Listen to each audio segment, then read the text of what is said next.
of advice would be, just because you can acquire a thing doesn't mean you can maintain the thing. And just because you can maintain the thing doesn't mean you can enjoy the thing.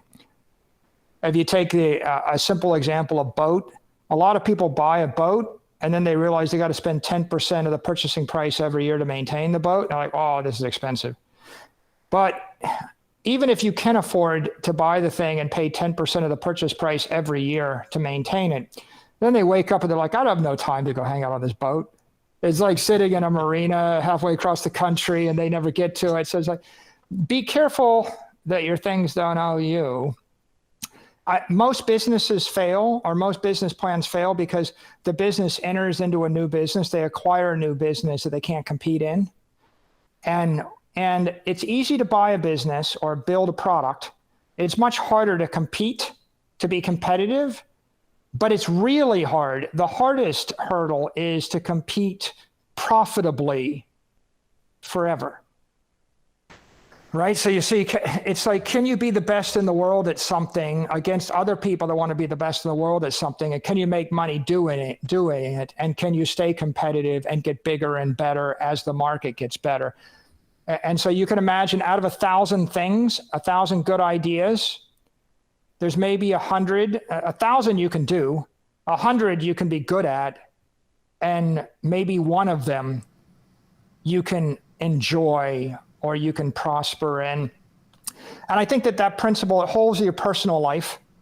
People overextend, they try to do too many things and they acquire stuff and they can't maintain it and they're not going to enjoy it. So everything becomes dilutive. It's a dilutive distraction.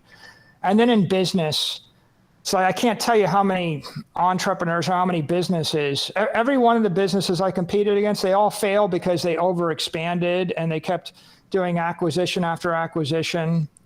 It's like, and if I look back at all my mistakes, it's like, I don't regret any bad idea I pursued, because newsflash, I never pursued a bad idea. You will never pursue a bad idea. Nobody will ever fail because they pursued a bad idea. You will fail because you pursued a good idea. You're like, oh, this is a really good idea. I can do this too. And so I went to do that and I found that, oh, it gets exponentially more expensive to compete in that second area. And not only do you have to be better than everybody in the world, but every day someone else gets up with infinite money and infinite power to do it better than you do it.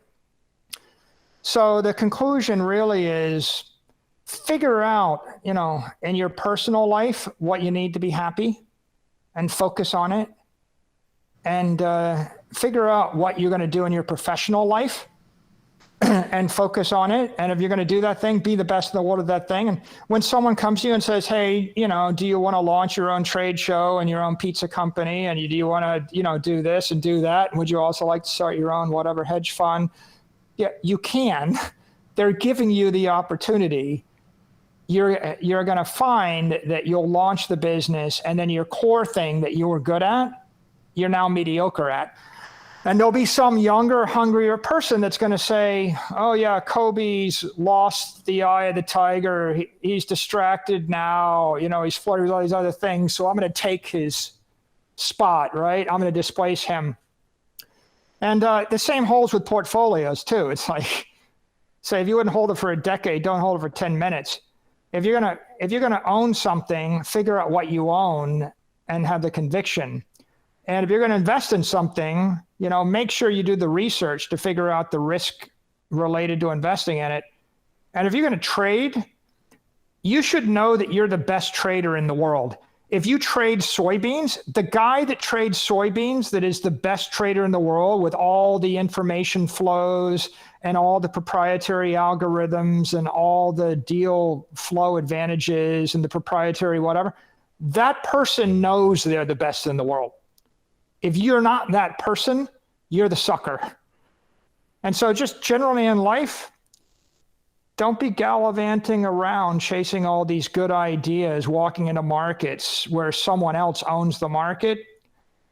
And don't take on obligations that you can't maintain and you can't enjoy, because it's a path to dilutive distraction, and everybody always overestimates what they can accomplish. It's like, Napoleon dropped an army in Russia. Hitler dropped an army in Russia. Julius Caesar dropped an army in Egypt. Napoleon dropped an army in Egypt. Everybody drops an army, and the Germans dropped an army in Egypt. It's like everybody thinks they can do more than they can do. And maybe you just ought to figure out what you could be satisfied with and have a more modest plan and focus upon making that work for you, your family, your business, your employees, your shareholders.